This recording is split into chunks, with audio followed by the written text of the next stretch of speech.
Hello friends, the mind Pashupatastram book reading continue చేసుకుందాం. So last క్లాస్లో ఏం చదివాము అంటే మే ఎక్కువగా మన భూమి మీద ఉన్న మనుషులందరూ కూడా 200 యూనిట్స్ దగ్గరలో ఉన్నారు. ఎస్పెషల్లీ దానికి 1998 వరకు 200 యూనిట్స్ లోపునే ఎక్కువ ఉన్నాయి దాని ఎనర్జీ లెవెల్స్ భూమి మీద ఉన్న వాళ్ళకి అని చెప్పి, అంటే యావరేజ్గా 200 యూనిట్స్ లోపే ఉంది యావరేజ్ చేసినప్పుడు అందరి భూమి మీద ఉన్న మనుషులందరిది అని చెప్తూ ఉన్నారు. సో ఏంటి అంటే తక్కువ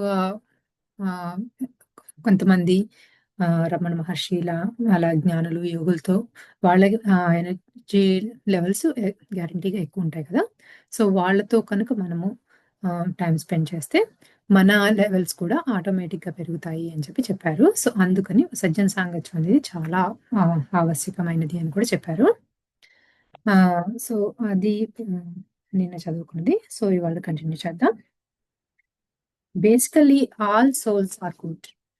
all are born with an intent to become enlightened. Ramtha అన్నారనమాట. ఈ భూమి మీద జీవాత్మలుగా జన్మలు తీసుకునే ఆత్మలన్నీ మౌలికంగా మంచివే.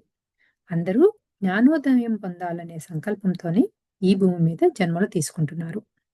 The self in its totality and completeness is beyond and before all worlds, universes or time, depending on nothing and caused by nothing. The self is beyond existence, neither subject to existence nor non-existence, beginning nor ending, time nor space. The self is neither manifest nor unmanifest, and is beyond any dimensions implied by such categorizations of concepts.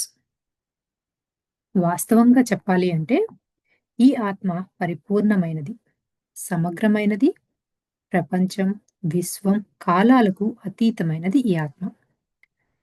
కారణ కార్య సంబంధానికి అతీతమైనది ఈ ఆత్మ. ఆత్మ ఈ విశ్వంలో దేనిపైన ఆధారపడదు. సో మన సోల్ అనేది ఏంటి అంటున్నారు, దేని మీద డిపెండెన్సీ లేదు.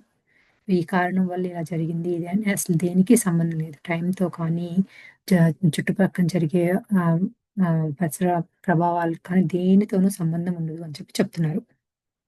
ఇప్పుడు కూడా అది పరిపూర్ణంగా ఉంటుంది అని, కంప్లీట్లీ సెల్ఫ్ కంట్రోల్ అంటే కంప్లీట్నెస్ లో ఉంటుంది అని. ఆత్మకు ఆది, మధ్యం, అంతం లేవు. కాలం, దూరం అనేవి లేవు. ఆత్మ సర్వాంతర్యామి, సర్వత్రా వ్యాపించినటువంటిది. ఆత్మకు ఉనికిని కలుగ చేయలేము. అలాగని ఉనికి లేనటువంటిది కాదు. ఆత్మ ఇలా ఉంటుంది అని చెప్పేవారు ఈ విశ్వంలో ఎక్కడా లేరు. ఆత్మ రూపరహితమైనది, అలాగని రూపం లేనట్లు కాదు. ఈ ఆత్మ ఇందు కలడని అందు కలడని సందేహము వలదు.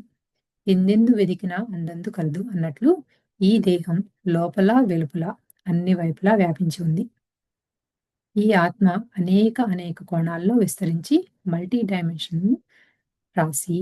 సో ఈ సోల్ అనే దానికి ఒక రూపం లేదు అని మళ్ళీ మనం ఏమంటాము, మన బాడీలో ఉంది కదా సోలు అంటాం. కాబట్టి సో ఇందు కలడు అందులో లేడని సందేహం లేదు. అంటే మన ఆత్మ అనేది మన బాడీలోనూ ఉంది, అంటే అది అన్ని చోట్ల కూడా అంతే ఆత్మ. మనని పుట్టించిన పూర్ణాత్మ లేదా అంశాత్మలు ఇవన్నీ కూడా మన ఆత్మ నుంచే వచ్చినవే కదా. ఇవి అన్ని చోట్ల మల్టీ డైమెన్షనల్ గా అది అన్ని చోట్ల ఉంది అని చెప్పి చెప్తున్నారు అనమాట.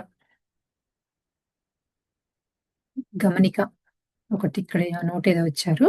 పాఠకులు విస్తారమైన ఆధ్యాత్మిక జ్ఞానం కొరకు భగవద్గీత, ఉత్తర గీత, యోగ వాసిష్టం, అష్టావక్ర గీత, ఉపనిషత్తులు మొదలైనవి, బైబిల్, కొత్త నిబంధనలు, ఇంకా ఎన్నెన్నో ఆధునిక ఆధ్యాత్మిక గ్రంథాలు చదవగలరని మనవి. సో మనకి ఇది ఒక్క బుక్స్, సేతు బుక్స్ ఇవన్నీ కాకుండా అన్ని రకాల ఉపనిషత్తులన్నీ కూడా చదవమని చెప్తున్నారు అనమాట. In reality, there is neither good nor bad. It is obvious that all actions have consequences. So వాస్తవంగా చెప్పాలంటే ఈ విశ్వంలో మంచి లేదా చెడు అనేవి లేవు. అయితే మనం చేసే కర్మలన్నిటికీ పర్యవసానము పరిణామాలు అనేవి ఉంటాయి అనేది తిరుగులేని నిజం. సో, మనం ఏదైనా పని చేస్తే ఆ కర్మకు సంబంధించిన దాని ఫలితాన్ని మనం పొందవలసిందే అని చెప్పి చెప్తున్నారు. దానికి మంచి, చెడు అని పేరు పెట్టాల్సిన పని లేదు. ఆ కర్మల ఫలితాన్ని మనం పొంది తీరుతాము అని. భాష ప్రయోగం కోసం మంచి కర్మలు అని, చెడు కర్మలు అని చెప్పుకుంటున్నాం.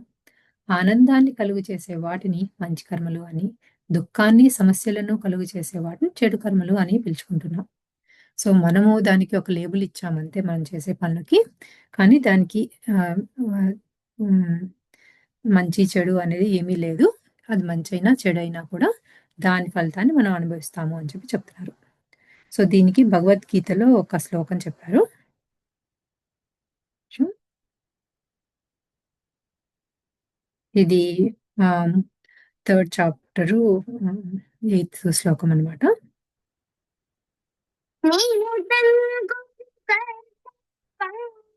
कर्मज्ञायो ह्यकर्मणः शरीरयात्रापि च ते न प्रसिद्धेद कर्मणः.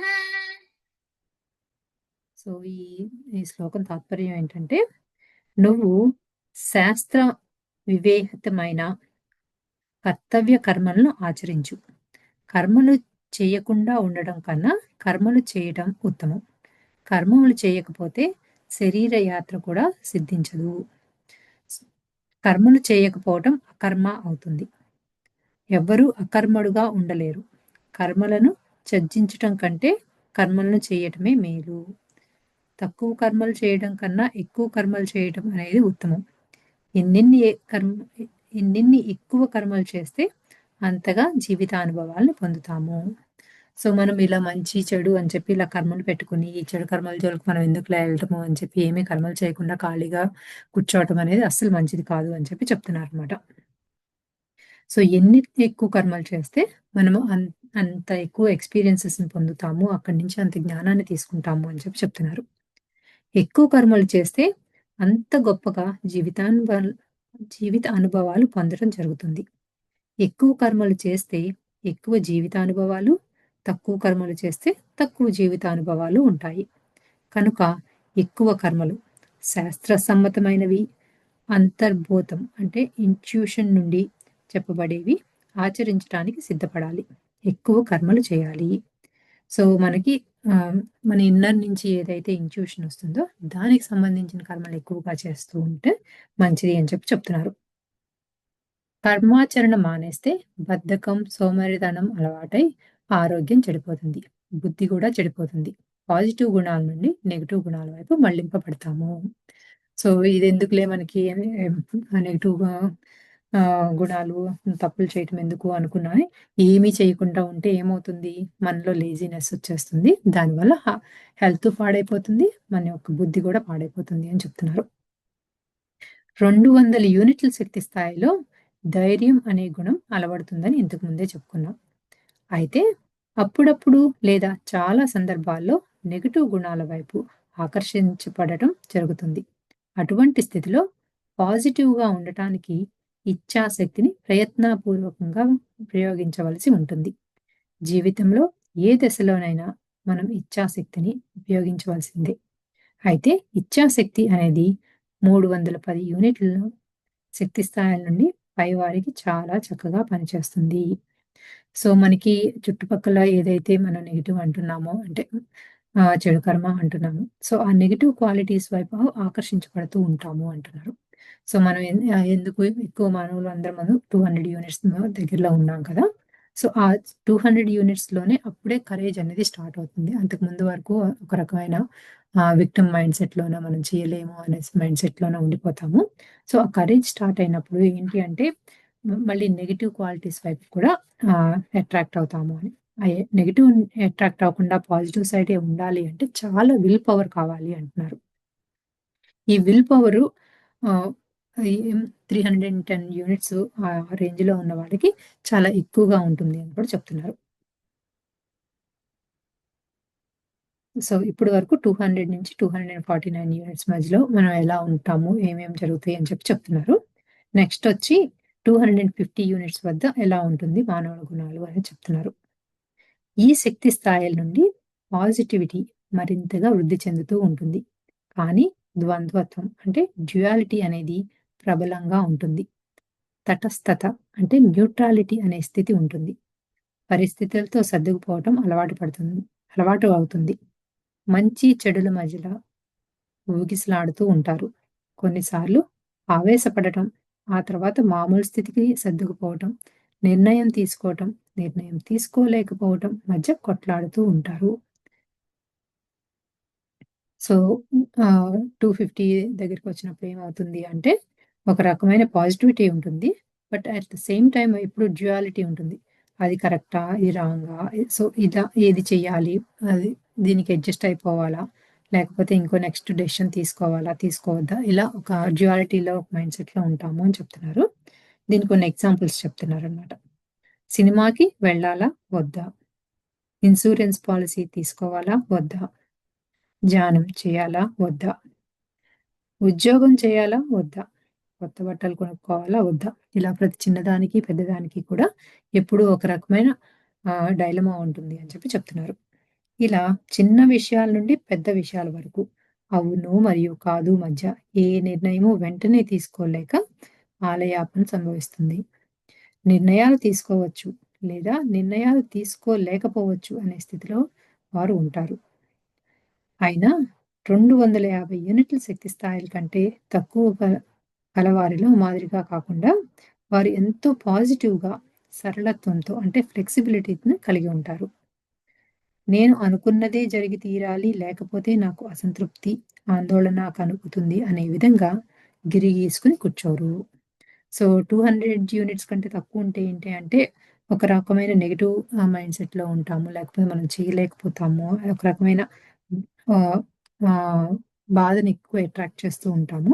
కానీ ఇలా 250కొచ్చి ఇలా ఎప్పుడు డెసిషన్ తీసుకునేటప్పుడు తడబడుతూ ఉన్నా కూడా, ఈ నేచర్ ఎప్పుడు పాజిటివ్‌గానే ఉంటుంది అంట. ఈ 250 యూనిట్స్ ఉన్న వాళ్ళకి. సో, ఎప్పుడూ ఆనందంగాను ప్రశాంతంగానే ఉంటారు. కానీ వీళ్ళకి ఈ డెసిషన్ మేకింగ్ అనేది కొంచెం కష్టం అని చెప్తున్నారన్నమాట.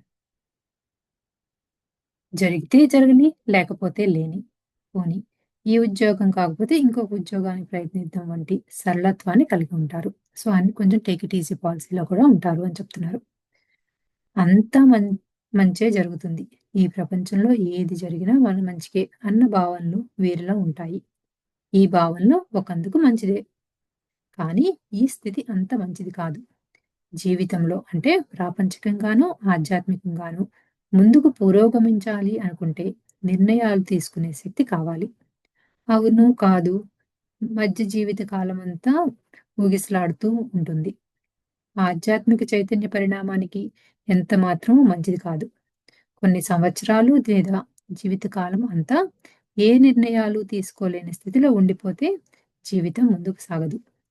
ఆధ్యాత్మిక పురోగతి మరి ప్రాపంచిక విజయాల పట్ల పురోగతి అనేవి ఎక్కడ వేసిన గొంగలి అక్కడే అనే విధంగా ఉండిపోయే ప్రమాదం ఉంది. జీవితం అనేది నిరంతరము ముందుకు పురోగమిస్తున్నప్పుడు మాత్రమే ఆనందం, జీవిత గుణపాఠాలు మరియు ఆధ్యాత్మిక పురోగతి ప్రాపంచిక విషయాల పట్ల ముందడుగు చోటు చేసుకుంటాయి. లేకపోతే దుఃఖమే. సో, ఈ 250 యూనిట్స్ మధ్యలో ఉన్న వాళ్ళకి ఇలా పాజిటివ్ థింకింగ్ ఉంటుంది. టేక్ ఇట్ ఈజీ పాలిసీ ఉంటుంది. కానీ డెసిషన్ తీసుకోలేరు కాబట్టి వాళ్ళలో ఆధ్యాత్మిక చైతన్యం అంత ఎక్కువగా ఎదుగుదల ఉండదు అని చెప్తున్నారనమాట. సో, మన భౌతికంగా కానీ, ఆధ్యాత్మికంగా గానీ పురోగతి చెందాలి అంటే డెసిషన్ తీసుకొని ఆ వైపు నుంచి ఆహ్, ఎక్కువ వర్క్ చేయాలి కాబట్టి ఈ డెసిషన్స్ తీసుకోకుండా అక్కడే ఉండిపోవటం వల్ల వీళ్ళకి ఎక్కువ పురోగతి ఉండదు అంటున్నారు. తటస్థులు అంటే 250 యూనిట్స్ నుంచి 309 యూనిట్స్ లోపు శక్తి స్థాయిల్లో కలవారు జీవితంలో ఎదురయ్యే సవాళ్లు, సమస్యల పట్ల నిర్లిప్తంగా ఏ నిర్ణయమూ తీసుకోకుండా ఉన్నట్లయితే మరిన్ని సమస్యలను, సవాళ్లను ఎదుర్కోవాల్సి ఉంటుంది. ఈ శక్తి స్థాయిలను దాటడానికి ఆధ్యాత్మిక సాధన ఆశ్రయించవలసి ఉంటుంది. సో, ఈ డెసిషన్ మేకింగ్ చాలా కష్టమవుతుంది కాబట్టి, వాళ్ళు ఏమీ తీసుకోకుండా అలా తటస్థంగా అంటే న్యూట్రల్‌గా ఉండటం వల్ల పెద్దగా నేర్చుకోరు కాబట్టి, దాని నుంచి బయటికి రావాలి అంటే స్పిరిచ్యువల్ నాలెడ్జ్ కావాలి అంటున్నారనమాట. ఉదాహరణకు ఒక వ్యక్తికి 250 యూనిట్ల నుంచి 309 యూనిట్ల వరకు ఈరోజు రాత్రి 9 గంటలకు ప్రయాణం చేయడానికి రైలుని అందుకోవాల్సి ఉంది. అతను వెంటనే ఏ నిర్ణయమూ తీసుకోలేక నాంచుతూ ఏదో ఒక టైంలో బయలుదేరతాడు. అప్పుడు రైలును అందుకోవచ్చు, లేదా రైలును అందుకోలేకపోవచ్చు. ఇలాంటి అనుభవాలు కల వ్యక్తిని మీరు చాలా మందే చూసి ఉంటారు. ఆధ్యాత్మిక జ్ఞానం విషయంలో కూడా వారు అయోమయంగా, కన్‌ఫ్యూజన్‌లోనే ఉంటారు. పూజలు, వ్రతాలు చేస్తూ ఉంటారు. మరోవైపు పూజలు, వ్రతాలు మానేసి కేవలం జ్ఞానం మాత్రమే సాధన చేస్తే ఏదైనా హాని జరుగుతుందేమోనని భయానికి, గందరగోళానికి లోనవుతూ ఉంటారు. వీరికి గల తటస్థ తటస్థత వలన ఒకరిని నిందించటం కానీ, అపరాధ భావాన్ని కలిగి అపరాధ భావాన్ని కలిగి ఉండటం కానీ, లేదా ఇతరులతో గొడవలు పడటం, ఘర్షణ పడటం, లేదా ఇతరులతో పోటీ పడడం కానీ చెయ్యరు. ఇది పాజిటివ్ గుణమే ఒక రకంగా. కానీ నిర్ణయం తీసుకునే శక్తి పోవటంతో చాలా నష్టపోతారు. దాని ఫలితంగా ప్రాపంచికంగాను, ఆధ్యాత్మికంగాను పురోగతి మందగిస్తుంది. సో, ఈ స్థాయిలో ఉన్న వాళ్ళకి ఇంకోటి ఏం చెప్తున్నారు అంటే, వేరే వాళ్ళని ఎప్పుడు విమర్శించరు. ఒక రకమైన గిల్టీ ఫీలింగ్ కూడా ఉండదు. ఎప్పుడు గొడవలకు దూరంగానే ఉంటారు. అది మంచిదే కానీ, డెసిషన్ మేకింగ్ లేకపోయేసరికి వాళ్ళకి పురోగతి ఉండదు అంటున్నారు. ఇలాంటి తటస్థ స్థితి అంటే న్యూట్రల్ స్టేట్ జీవిత కాలమంతా చాలా మందిలో ఉంటుంది. దాని ఫలితంగా జీవితంలో ఆధ్యాత్మిక మరియు ప్రాపంచిక పురోగతి అనేది మందగిస్తుంది. ఆనందాన్ని కోల్పోవటం, జీవితం నిరాసక్తంగా కొనసాగటం, ఎన్నెన్నో సమస్యలను ఎదుర్కోవటం సంభవిస్తారు. ఈ స్థితిలోని వారు తటస్థత నుండి బయటపడాలంటే యోగ సాధనను ఆశ్రయించవలసి ఉంటుంది. ఈ తటస్థత అనేది కొన్ని జన్మలు కొనసాగవచ్చు. ఈ తటస్థత స్థితి అంటే న్యూట్రల్ స్టేట్ అనేది అభివృద్ధికి నిరోధకం. ఈ స్థితిలోని వారు తమంతట తాముగా మార్పు చెందాలని ప్రయత్నం చేయరు. ఇంకొకరి సలహాలు పట్టించుకోరు. ఇలా సంవత్సరాల పాటు లేదా జీవిత కాలమంతా సందేహాలు, అయోమయాలు, గందరగోళం వంటి వాటితో తమ పురోగతిని తామే ఆటంకపరుచుకుంటూ ఉంటారు. ఉన్నదానితోనే సంతృప్తి పడి, ఇక ఈ జీవితం ఇలా గడిచిపోతే చాలు, ఇంకేమీ అవసరం లేదు అనే ధోరణిలో చాలా సంవత్సరాలు లేదా జీవితకాలం అంతా ఉండిపోతారు. వీరు ఎలాంటి భావోద్వేగాలకు లోనుకారు. సో, ఈళ్ళు పాజిటివ్‌నెస్ ఉంది, నెగెటివ్‌నెస్ ఉంది. నెగెటివ్‌నెస్ ఏంటి అంటే వీళ్ళలో పురోభివృద్ధి తక్కువుంది. కానీ డే టు డే లైఫ్‌లో ప్రశాంతంగానే ఉంటున్నారు. ఎక్కడ గొడవలు ఉండట్లేదు. ఎక్కువ ఎమోషన్స్‌తోనూ కనెక్ట్ అవ్వట్లేదు. సో, ఆహ్, క్వై క్వైట్‌గా కామ్‌గా డే టు డే లైఫ్ అయిపోతుంది అని చెప్తున్నారు. జీవితంలో అభివృద్ధి చెందాలన్నా లేదా సృజనాత్మకత, క్రియేటివిటీని కలిగి ఉండాలన్నా, ఆధ్యాత్మిక మరియు ప్రాపంచిక పరిశోధన కొనసాగాలన్నా ఈ తటస్థత అనేది పెద్ద ఆటంకంగా ఉంటుంది. ఇది ఎంత మాత్రమూ వాంఛనీయం కాదు. సో, ఇలా న్యూట్రల్ స్టేట్‌లో ఉండటం వల్ల ఏంటి అంటే ఏమి నేర్చుకోవటం లేదు కాబట్టి అది మంచిది కాదు అంటున్నారు. సో, నెక్స్టొచ్చి 310 యూనిట్స్ దగ్గర ఉన్నవాళ్ళు ఎలా ఉంటుంది అని చెప్తున్నారు. ఈ శక్తి స్థాయిలు జీవితంలో ఆశాకర ద్వారల్ ద్వారములు ఉంటాయి. అంటే పాజిటివ్ థింకింగ్‌లో ఉంటారు అంటున్నారు. ఈ శక్తి స్థాయిల నుండి పైకి వెళ్ళే కొలది జీవితంలో పాజిటివిటీ అవుతుంది. వీరికి ఈ ప్రపంచము మరియు ఈ జీవితం ఎంతో అనుకూలమైనదిగాను, స్నేహపూర్వకమైనదిగాను, అవకాశాలను సృష్టించేదిగాను భావిస్తారు. వీరు ఒక రోడ్డు పైన నడిచి వెళ్తున్నప్పుడు ఎక్కడ చూచినా మిత్రుత్వ భావన, సోదర భావన, లోకహితం, తనకు కనిపించిన మనుషులందరూ మిత్రులే అన్న భావన, ఈ ప్రకృతి, ఈ ప్రపంచం మన కోసమే అనే భావన, ఇలా చాలా పాజిటివ్‌గా ఫీల్ అవుతూ ఉంటారు. ఈ శక్తి స్థాయిల నుండి పైకి శుభ పరిణామాలు అంటే జీవితంలో చోటు చేసుకుంటూ ఉంటాయి. సో, 310 దాటిన తర్వాత అంతా వీళ్ళకి అంతా పాజిటివ్‌గానే కనిపిస్తుంది. ఎవరు ఉన్నా అందరూ ఆహ్, ఆహ్, ఫ్రెండ్లీగానే అనిపిస్తారు. ఎటువంటి అవకాశాలొచ్చినా అది మంచిగానే చూస్తూ ఉంటారు అని చెప్తున్నారనమాట. ఒక మనిషిని, ఒక జంతువుని లేదా ఇతర ప్రాణకోటిని మిత్రభావంతో ఆదరించటం ఈ శక్తి స్థాయిల నుండి ఆరంభమవుతుంది. ఈ శక్తి ఈ స్థితి నుండి విశాల దృక్పథం ఆరంభమవుతుంది. ఇచ్ఛాశక్తి అంటే ఆహ్, విల్ పవర్, ఉత్సాహం, ఎంథూసియాజం అనేవి వృద్ధి చెందుతూ ఉంటాయి. ఆత్మ గౌరవంతో, సెల్ఫ్ ఎస్టీమ్‌తో జీవించటం చేస్తూ ఉంటారు. జీవితంలో ప్రాపంచికంగాను, ఆధ్యాత్మికంగాను అభివృద్ధి అనేది వేగవంతం అవుతుంది. సో, వీళ్ళెప్పుడూ చాలా విల్ పవర్‌తో ఉంటారు. చాలా ఎంథూసియాజంతో ఉండి, చాలా బ్రాడ్ మైండ్ సెట్‌లో ఉండేసరికి ఆటోమేటిక్‌గా వీళ్ళకి ఫిజికల్‌గాను, స్పిరిచ్యువల్‌గాను కూడా అభివృద్ధి చాలా ఫాస్ట్‌గా జరుగుతుంది అని చెప్తున్నారు. 310 యూనిట్ల లోపు వారు ఏ పని ఏకాగ్రతతో చేయలేరు. ఏదో చేశాము అనే ధోరణితో పనిచేస్తారు. వారు ఏ పనిని పూర్తి చేయలేరు. అసంపూర్తిగా మధ్యలోనే వదిలేస్తారు. వారికి ఆరంభ శూరత్వం ఎక్కువ. చేసే పనుల్లో, వృత్తుల్లో నైపుణ్యం తక్కువగా ఉంటుంది. అయితే 310 యూనిట్ల నుంచి చేసే పనుల్లో నైపుణ్యం ఉంటుంది. సో, 310 లోపు ఉంటే కనుక వాళ్ళల్లో చేసే ఏదైనా పని చేయాలి అనుకున్నప్పుడు వాళ్ళకి కావాల్సినంత స్కిల్ ఉండదు అంటున్నారనమాట. సో, అన్ని పనులు స్టార్ట్ చేస్తాము ఇవాళ అనుకుంటా కానీ దాన్ని కంటిన్యూ చెయ్యరు. లేకపోతే ఫినిష్ లైన్ దాకా తీసుకువెళ్లరు. 310 యూనిట్స్ లోపు ఉన్నవాళ్ళు. అదే కనుక 310 యూనిట్స్ పైన ఉన్న వాళ్ళందరూ దానికి స్కిల్ ఉంటుంది. కంటిన్యూ చేస్తారు అనుకున్న పనిని అని చెప్తున్నారు. సాధారణంగా 200 యూనిట్లు శక్తి స్థాయి లోపల సంకుచిత ధోరణి అంటే నారో మైండెడ్‌నెస్ ఉంటుంది. నెగెటివ్ గుణాలు ఉంటాయి. నేర స్వభావాలు ఎక్కువగా ఉంటాయి. కానీ 310 యూనిట్లు నుండి పైకి విశాల దృక్పథం చాలా ఆటోమేటిక్‌గా అలవడుతుంది. 310 ప్లస్ నుండి జీవితంలో ఎదురయ్యే అన్ని సమస్యలను సవాళ్లుగా స్వీకరించే తత్వం చాలా ఆటోమేటిక్‌గా అలవడడం ఆరంభమవుతుంది. ఆర్థికంగా, సామాజికంగా ఎంతో మిత్రత్వంతో సానుకూల దృక్పథాన్ని కలిగి ఉంటారు. సో, ఇది 310 దాటిన వెంటనే చాలా అన్నీ ఏవైతే మనం ఫేస్ చేస్తామో వాటన్నిటిని కూడా ఛాలెంజెస్ లాగా తీసుకుంటారు. సో, అందరితో కూడా చాలా ఫ్రెండ్లీగా ఉంటారు. చాలా పాజిటివ్‌గా చూస్తూ ఉంటారు అని చెప్తున్నారన్నమాట. సో, ఇది చదువుతున్నప్పుడు నిన్న అన్నది ఒకటి గుర్తొచ్చింది. సో, నిన్నేం చెప్పారు? మనం ఉన్న ఏరియాని కానీ, ఒక వస్తువుని కానీ వీటన్నిటికి కూడా ఎనర్జీ లెవెల్స్ అనేవి మనం ఈ గైనకాలజీలో ఆహ్, మెజర్ చేయొచ్చు.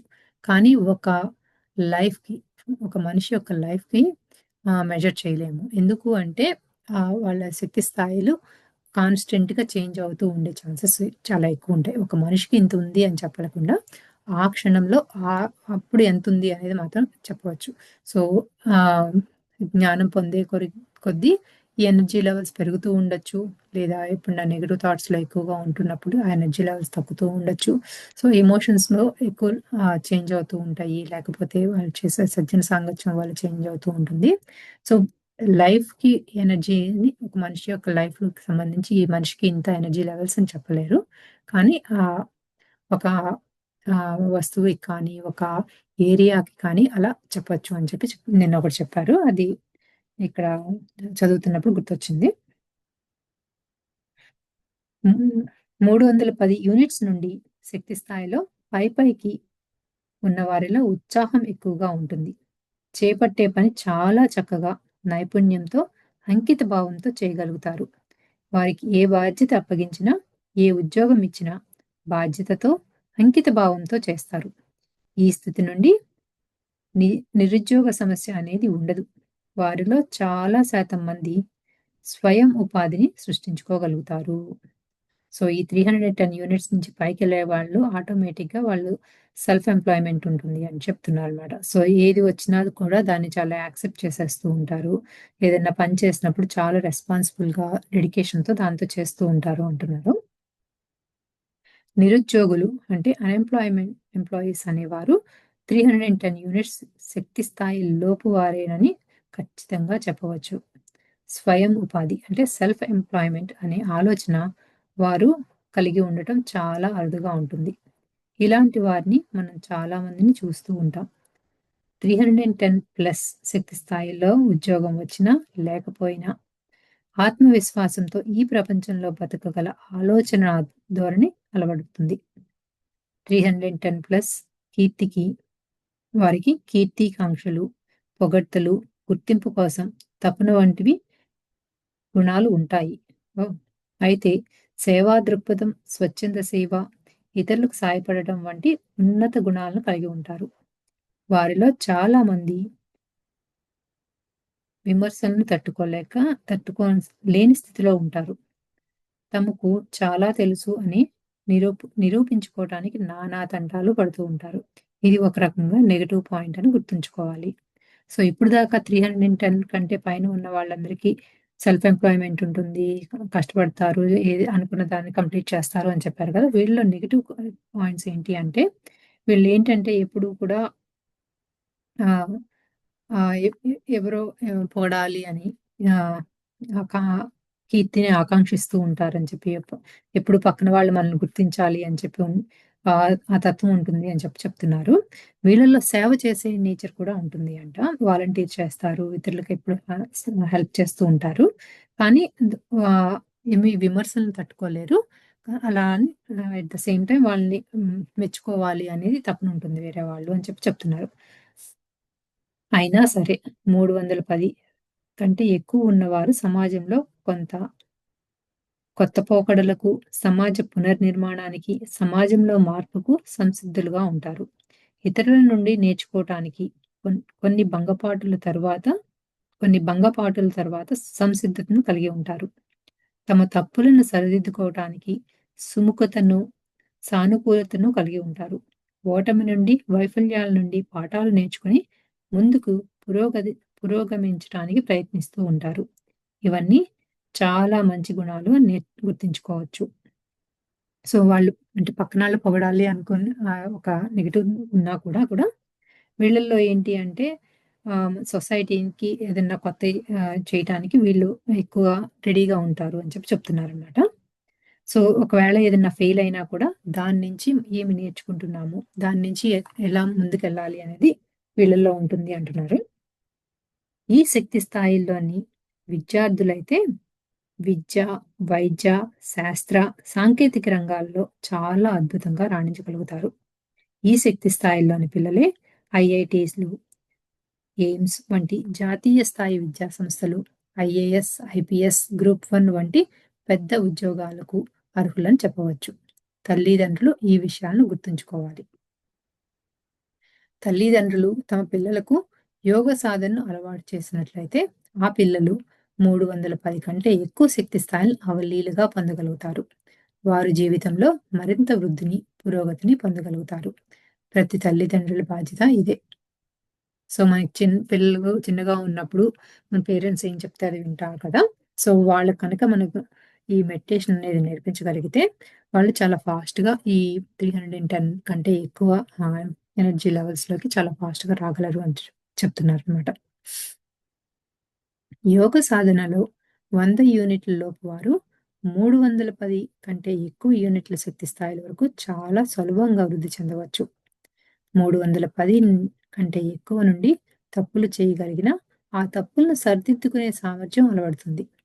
ఆధ్యాత్మికత అంటే స్పిరిచువాలిటీ అనేది కొద్ది కొద్దిగా వికసించటం 310 కంటే నుండి ప్రారంభమవుతుంది.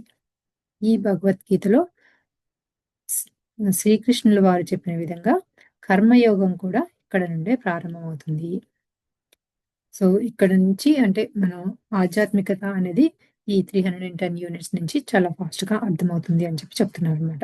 సో, 100 మనం 100 లేదా 200 కంటే తక్కువున్నప్పుడు, అయ్యో! అక్కడ ఉండిపోయామే అనే ఫీలింగ్‌లో లేకుండా, అక్కడి నుంచి ఇక్కడికి రావడం చాలా ఈజీ అని కూడా చెప్తున్నారనమాట. సో, జస్ట్ స్పిరిచువాలిటీ అనేది కొంచెం పెంచుకుంటూ ఉండటం హ్మ్. దాంతో చాలా ఫాస్ట్‌గా మనం కర్మయోగం వైపుకి వచ్చేయొచ్చు అని. ఆధ్యాత్మికత అనేది వికసిస్తుంది కాబట్టి నిష్కామ కర్మ అంటే కర్మ రాహిత్యం అనేది ప్రారంభమవుతుంది. అందుకే ఈ శక్తి స్థాయిల నుండి స్వచ్ఛంద సేవ ఆరంభమవుతుంది. వీరు ప్రజా ఉద్యమాలు, స్వాతంత్ర్య పోరాటాలు, సంఘ సేవ, ఆధ్యాత్మిక కార్యక్రమాలు, అన్నదానాలు మొదలగు వాటిలో విరివిగా పాల్గొంటూ ఉంటారు. సో, ఎక్కువ వాలంటీర్ వర్క్ చేసేది సర్వీస్ చేసేవాళ్ళు ఎక్కువ 300 కంటే 10 యూనిట్‌లు కంటే ఎక్కువ ఉన్నవాళ్ళు అని చెప్తున్నారనమాట. భారత స్వాతంత్ర ఉద్యమంలో పాల్గొన్నవారు 310 కంటే యూనిట్‌లు శక్తి స్థాయిల్లో వారేనని ఖచ్చితంగా చెప్పవచ్చు.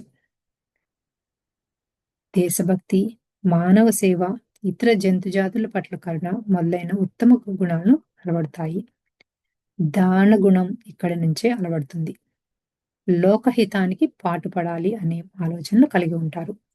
ఈ శక్తి స్థాయిలో ఆధ్యాత్మిక పరిపక్వత అంటే స్పిరిచువల్ మెచ్యూరిటీ ఇంకా ప్రారంభ దశలోనే ఉంటుంది కనుక వారు యోగ సాధనను ఆశ్రయించినట్లయితే వారికి బుద్ధి వికాసం ఇతోధికంగా వృద్ధి చెంది మరింతగా ఉన్నతమైన గుణాలను అలవర్చుకునే అవకాశాలు ఉంటాయి. సో, ఈ స్టేజ్‌లో ఉన్నవాళ్ళు ఇంకా స్పిరిచువల్‌గా మెచ్యూర్ అయితే కనుక చాలా ఫాస్ట్‌గా నెక్స్ట్ ఇంకా ఎనర్జీ లెవెల్స్ పెంచుకోవచ్చు అని చెప్తున్నారు. 310 కంటే ఎక్కువ శక్తి స్థాయిల్లో ప్రధాన లోపం ఏది అంటే, వారు ఏది చేసినా గుర్తింపు కోసం, కీర్తి కాంక్ష కోసం, పొగడ్తల కోసం పాకులాడటం. ఇది వారిలో పెద్ద బలహీనత.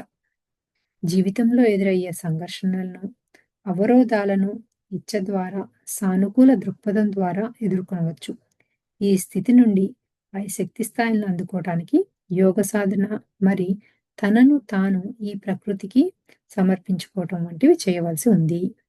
సో, ఈ యూనిట్స్‌లో 310 యూనిట్స్ కంటే ఎక్కువ ఉన్న వాళ్ళకి మెయిన్ నెగెటివ్ వీక్‌నెస్ ఏంటి అంటే ఎప్పుడు పక్కన వాళ్ళు మనల్ని పొగడాలి అని, లేకపోతే మనల్ని అబ్జర్వ్ చేయాలి అనే ఒక రకమైన తాపత్రయం ఉంటుంది అంటున్నారు.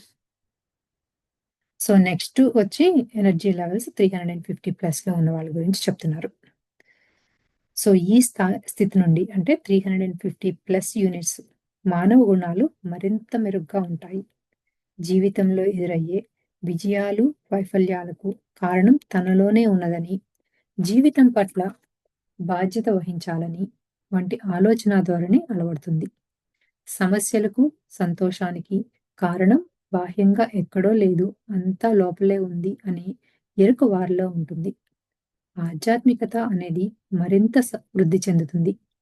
ఈ శక్తి స్థాయిల్లోని వారు ప్రశాంతంగా, నిమ్మళంగా ఉంటారు. గెలుపు ఓటములకు తామే కారకులమని, ఆనందం తన అంతరంగంలోనే ఉందని తెలుసుకుంటారు. జీవిత పరిస్థితుల పట్ల సమ్మతి మరియు అంగీకారం వారికి ఉంటుంది. జీవితంలో క్రమశిక్షణ మరి నిష్ణతను కలిగి ఉంటారు. దూరదృష్టి, విశాల దృక్పథం అనేవి మరింతగా వృద్ధి అవుతాయి. మానవ తెలివితేటలు అంటే హ్యూమన్ ఇంటెలిజెన్స్ మరింతగా వికసిస్తుంది. బుద్ధి వికాసం వృద్ధి చెందుతుంది. పెద్ద లక్ష్యాలు, దీర్ఘకాలిక లక్ష్యాలు పెట్టుకోవడం చేస్తారు. చిన్న లక్ష్యాలు మరి స్వల్పకాలిక లక్ష్యాలతో సంతృప్తి చెందకుండా సాధ్యమైనంత వరకు పెద్ద పెద్ద లక్ష్యాల కోసం కృషి చేస్తారు. జీవితంలో నిలకడ, నిదానం, స్థిరచిత్వం వంటి గుణాలు ఆటోమేటిక్‌గా అలవడతాయి. మంచి చెడుల మధ్య వివేచనం అనేది వారికి ఉంటుంది. జీవితంలో ఎదురయ్యే సమస్యలను, సవాళ్లను చాలా మటుకు తమ వివేకం ద్వారా పరిష్కరించుకోగలుగుతారు. మానవ గుణాలు వృద్ధి చెందినప్పటికీ ప్రాపంచిక వ్యామోహాలు ఇంకా వెంటాడుతూనే ఉంటాయి. ఇతర మానవులు కూడా తమలాంటి వారేనని, అందరికీ సాధక బాధకాలు, కష్టాలు, సమస్యలు ఉంటాయని ఈ శక్తి స్థాయిల్లోని వారు చాలా చక్కగా అర్థం చేసుకొని సాటి మానవులను గౌరవిస్తారు. అందరినీ తమతో సమానంగా ఆదరిస్తారు. సో, ఈ 350 కనుక దాటగలిగితే కనుక వీళ్ళల్లో అంత పాజిటివిటీ ఉంటుంది. అంత అంటే వన్నెస్ అనేది ఉంటుంది అని చెప్తున్నారనమాట. ఈ శక్తి స్థాయిల్లోని వారు ఇతరులలో లోపాలు, తప్పు ఒప్పులను వెతకటం అనేది చెయ్యరు. గౌరవం, ప్రేమ, సహనం, ఓర్పు, క్షమాగుణం, ఇతరులను అర్థం చేసుకోవటం, తమతో పాటు ఇతరులకు కూడా అవకాశాలను కల్పించటం, తమ ఆనందాన్ని ఇతరులతో పంచుకోవటం, సహాయ సహకారాలు అందించటం, చేయగలిగినంత సాయం చేయటం, జంతువులను ప్రేమించటం, తుఫాను, భూకంపాలు మొదలైన ప్రకృతి వైపరీత్యాలు సంభవించినప్పుడు విరాళాలు సేకరించి సహాయ కార్యక్రమాలు చేయటం, ఇతరుల అభివృద్ధి చెందే విధంగా ప్రోత్సహించటం, ఇతరుల పట్ల సోదర భావం కలిగి ఉండటం, వృద్ధులు, పిల్లలు, మహిళల పట్ల గౌరవం కలిగి ఉండటం, క్షమాగుణం కలిగి ఉండటం వంటి గుణాలు గణనీయంగా వృద్ధి చెందుతూ ఉంటాయి. సో, ఇళ్ళల్లో ఏంటంటే మనుషులకి పెద్దవాళ్ళు, చిన్నవాళ్ళు అని కానీ, జంతువులు కానీ, మొక్కలని కానీ ఇలా భేదభావం ఏమీ లేకుండా ఎక్కడ, ఎప్పుడు ఎవరు సహాయం చేయగలిగితే ఆ ప్లేస్‌లో వాళ్ళు సహాయం చేస్తూ ఉంటారు అని చెప్తున్నారు. ఇలాంటి వారి వల్లనే కూడా భారత స్వాతంత్ర ఉద్యమం నడిచింది. ఇలాంటి వారి వల్లనే రష్యా విప్లవం, ఫ్రెంచ్ విప్లవం, బొలీవియా విప్లవం, ఈ మధ్య ఈజిప్ట్‌లో ఉద్యమం సంభవించాయి. ఇలాంటి వారి వల్లనే రెడ్ క్రాస్ సొసైటీ, అన్నదాన శిబిరాలు, చలివేంద్రాలు వంటి సహాయ సహకార సంస్థలు ఏర్పడుతున్నాయి. ఇలాంటి వారి వల్లనే శాంతి సమాజాలు, శాకాహార ర్యాలీలు, జంతు సంరక్షణ సంఘాలు ఏర్పడుతున్నాయి. ఇలాంటి కార్యక్రమాలు నిర్వహించే వారందరూ 350 పైన యూనిట్లను శక్తి స్థాయిలు ఖచ్చితంగా కలిగి ఉంటారు. 350 యూనిట్ల లోపు వారు ఇలాంటి సామాజిక కార్యక్రమాలు చేపట్టడం అనేది దాదాపు అరుదుగానే ఉంటుంది.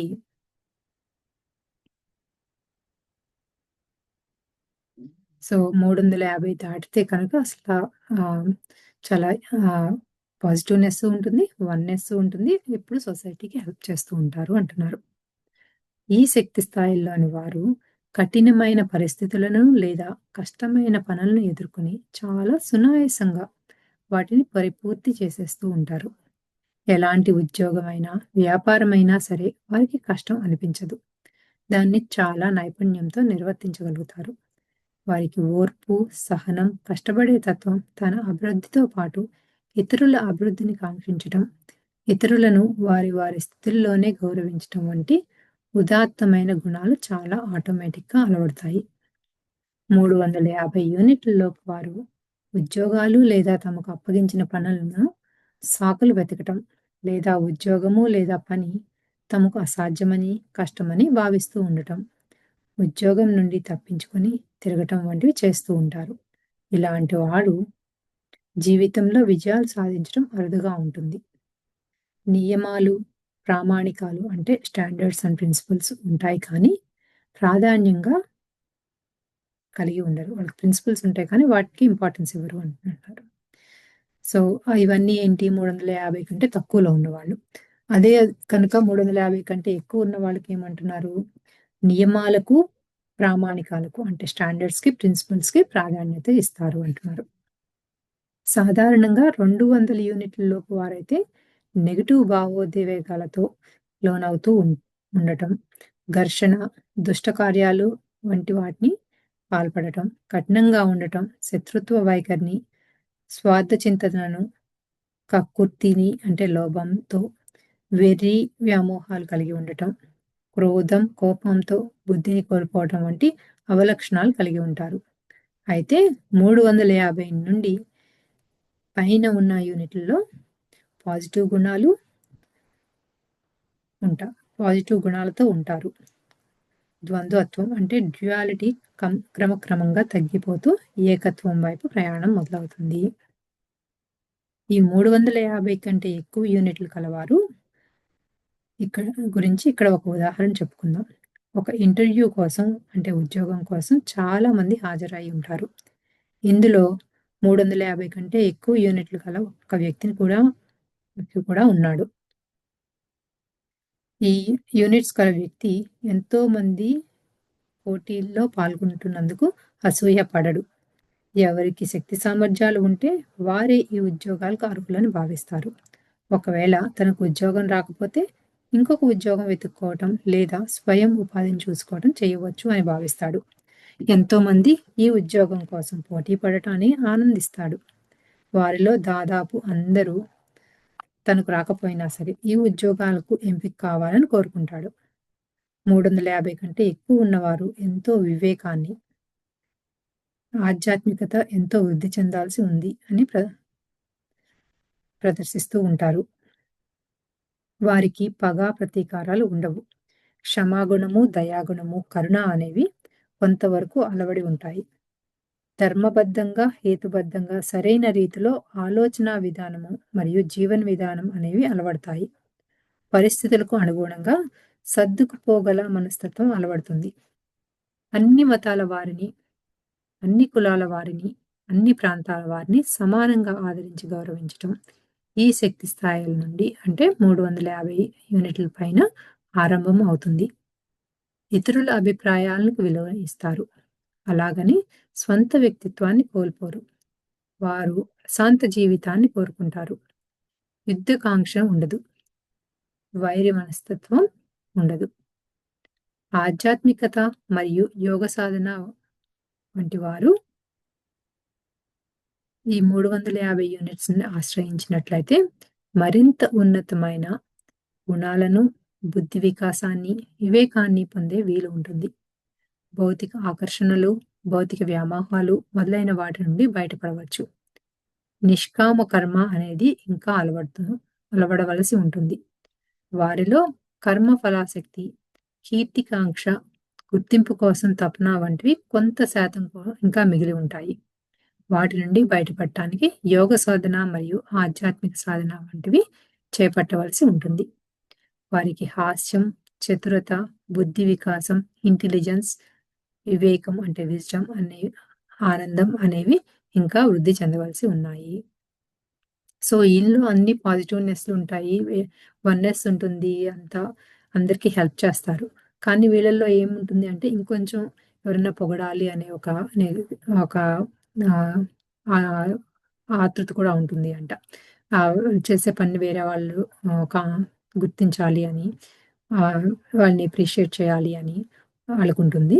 ఇంకొకటేంటి అంటే వీళ్ళల్లో హాస్యం కానీ, మన ఆహ్, ఇంకా స్మార్ట్‌నెస్ కానీ, ఇంకా వీళ్ళలో విజ్డమ్ కానీ ఇంకా పెరగాలి అని చెప్పి చెప్తున్నారనమాట. కవులు, కళాకారులు, సాహిత్యవేత్తలు, సినిమా దర్శకులు, సంగీత విద్వాంసులు, దక్షత కళ వ్యాపారవేత్తలు, పారిశ్రామికవేత్తలు, శిల్పకళా నిపుణులు, వృత్తి నిపుణులు, విద్య, వైద్య, సాంకేతిక రంగాలలో నిష్ణాతులు, నృత్య రంగంలోని వారు, సాహిత్యవేత్తలు, రచయితలు, స్వచ్ఛంద సేవా సంస్థల నిర్వాహకులు, సంఘ సంస్కర్తలు అంటే గురజాడ అప్పారావు, రాజా రామ్మోహన్ రావు మొదలైన వారు, స్వాతంత్ర పోరాట యోధులు మొదలైన వారందరూ ఈ 350 కంటే ఎక్కువ యూనిట్ శక్తి స్థాయిల నుండి పరిపక్వతను చెందిన వారేనని చెప్పడంలో సందేహం లేదు. 310 యూనిట్ల నుండి ఈ గుణాలు ఆరంభమైనప్పటికీ అది పెరిగే కొద్దీ పరిపక్వతం వృద్ధి జరుగుతూ ఉంటుంది. సో, సామాజిక అభివృద్ధికి కొత్త కొత్త కార్యక్రమాలు, కొత్త కొత్త ప్రాజెక్టులు చేపట్టడానికి సాగునీటి ప్రాజెక్టులు, పెద్ద పెద్ద పరిశ్రమల స్థాపనకు 350 కంటే ఎక్కువ యూనిట్ల కలవారు నుండి మొదలవుతుంది. తల్లిదండ్రులను గుర్తించుకోవాల్సిన అంశం వారు తమ పిల్లలకు యోగ సాధన అంటే ధ్యానం, ఆధ్యాత్మిక వైపు మళ్లించటం. ఇదొక్కటే వారు తమ పిల్లలకు అందించగల అతి గొప్ప సహాయం. ఈ ఒక్క సహాయం చేస్తే చాలు. ఈ భూమి మీద ఉన్నత విలువలు కల సమాజం ఆవిష్కరించగలదు. ప్రతి తల్లిదండ్రులు తమ పిల్లలకు ఐఐటీ, ఎయిమ్స్, ఐఏఎస్, ఐపీఎస్ వంటివి చేయాలి అని కలలు కంటూ ఉంటారు. కానీ అందుకు కావలసిన పరిస్థితులను, సాధనలను తమ పిల్లలకు అందించటం లేదు. ఇది చాలా విచారకరమైన విషయం. సో, పిల్లలకి కనుక మనము ఈ మెడిటేషన్ అనేది నేర్పించి స్పిరిచ్యువల్ పాత్‌లోకి తీసుకురాగలిగితే వాళ్ళు చాలా ఫాస్ట్‌గా ఈ 350 యూనిట్స్ కంటే చాలా ఫాస్ట్‌గా వస్తారు అని చెప్పి చెప్తున్నారనమాట. ఈ స్థాయిలోని వారు తత్వశాస్త్రం, శాస్త్ర సాంకేతిక రంగాలతో పరిశోధన, ఆధ్యాత్మిక గ్రంథాలను చదవటం, ఆధ్యాత్మికత పట్ల పరిశోధన చేయాలని పూనుకోవటం వంటి విషయాలపై మొగ్గు చూపుతారు. తమకు వచ్చిన వ్యాధులను మరి అనారోగ్యాన్ని స్వయం హీలింగ్ ద్వారా నయం చేసుకునే శక్తిని కలిగి ఉంటారు. వారికి స్వయం ఉపాధిని పొందే శక్తి సామర్థ్యాలు ఉంటాయి. కనుక ఇతరులపై ఆధారపడే మనస్తత్వాన్ని కలిగి ఉండరు. ఆరోగ్యం పట్ల, వ్యక్తిగత అభివృద్ధి పట్ల శ్రద్ధ అనేది ఉంటుంది. ధ్యానము మరియు ఆధ్యాత్మిక విషయాల పట్ల కేవలం ఆసక్తిని కలిగి ఉండటమే కాకుండా పరిశోధనలకు ఉత్సాహము, ప్రయత్నము చేస్తారు. నైతిక విలువలు, మానవ విలువలు, సామాజిక న్యాయం వంటి విషయాలకు ప్రాధాన్యత ఇస్తారు. ప్రకృతి మరి ఈ సమాజంతో సమన్వయంగా ఉంటారు. 200 యూనిట్ల లోపు వారైతే మమ్మల్ని ఎవరూ ప్రేమించటం లేదు, మాకెవ్వరూ సహాయం చేయటం లేదు, ఈ సమాజం మరి ప్రపంచం మాకు సరైన న్యాయం జరగటం లేదు, మేము నిర్లక్ష్యానికి, వివక్షతకు గురవుతున్నాం, మాకు సరైన న్యాయం జరగటం లేదు, మా జీవనోపాధి కోసం ఉద్యోగం పైన ఆధారపడవలసి వస్తుంది, ప్రభుత్వమో లేదో సంస్థలో మాకు సహాయం చేస్తే తప్ప సామాజిక వర్గము లేదా ప్రాంతం అభివృద్ధి చెందదు, మేము ద్వేషానికి, అన్యాయానికి గురవుతున్నాం, ఇలాంటి ఆలోచన ధోరణులు కలిగి ఉంటారు. వాస్తవంగా చెప్పాలి అంటే అన్నింటినీ మన అంతరంగ ప్రపంచం నుండి సృష్టించుకోవచ్చు అనే విషయం మనం గుర్తుంచుకోవాల్సింది ఉంది. సో ఇప్పుడు 200 యూనిట్స్ లోపు ఉన్న వాళ్ళందరికీ ఉన్న నెగటివ్ థాట్స్ ఇవన్నీ కూడా పోవాలి. అవన్నీ ఎందుకు వస్తున్నాయి అంటే మన ఇన్నర్ వరల్డ్ లో మన థాట్స్ అలా ఉన్నాయి కాబట్టి వస్తున్నాయి. థాట్స్ ఎందుకు ఉన్నాయి అంటే మన ఎనర్జీ లెవెల్స్ లోగా ఉన్నాయి అని చెప్తున్నారు. తర్కం, లాజిక్ మరియు విశ్లేషణ అంటే ఎనాలిసిస్ వంటి విషయాలు 350 కంటే ఎక్కువ శక్తి స్థాయిలు ఉన్న వారికి వృద్ధి చెందుతూ ఉంటాయి. తమ ఆనందాన్ని, అభివృద్ధిని ఇతరులకు పంచాలనే పాజిటివ్ గుణాలను కలిగి ఉంటారు. ఈ సమాజంలోని మనుషులు సరాసరి శక్తి స్థాయిలు అంటే యావరేజ్ ఎనర్జీ లెవెల్స్ 350+ ఉన్నట్లయితే ఆ సమాజం ప్రాపంచికంగాను, భౌతికంగాను విశాల దృక్పథం కల సమాజంగా పరిగణించబడుతుంది. సో బ్రాడ్ మైండెడ్ సొసైటీ అని అంటారంట. మొత్తం అంటే యావరేజ్గా అందరికీ ఉన్న ఎనర్జీ లెవెల్స్ 350 కంటే ఎక్కువ ఉంటే కనుక. అయితే ఈ శక్తి స్థాయిలో రజోగుణాలు ఇంకా కొంత శాతం మిగిలి ఉంటాయి. సో ఇది 350 యూనిట్స్ వరకు చెప్తున్నారు అనమాట. రేపు 400 నుంచి ఉన్న వాళ్ళకి ఎలా ఉంటాయి అనేది చదువుదాము. Okay friends.